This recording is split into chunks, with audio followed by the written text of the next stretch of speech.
I got the Breitling Navitimer right here in front of me. Now this is a little bit different than what you might typically see from the Navitimers. A lot of us are used to the El Primero line, and so that variation of them, and so we see those a lot more often than these. Now this is a more recent model, a little bit younger.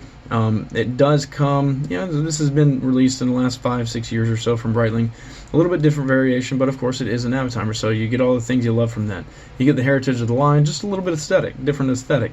In this case, you get the sort of like the bottle cap bezel, I might call that.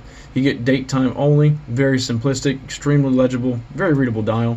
This doesn't come with an in-house movement, but who really needs one whenever you're looking at a price tag of $2,790 bucks? You can't really beat that in terms of money.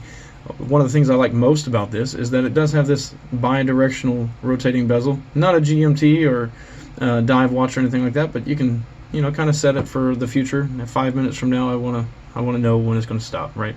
So I think that's really neat. Come check this out at SwissWatchExpo.com.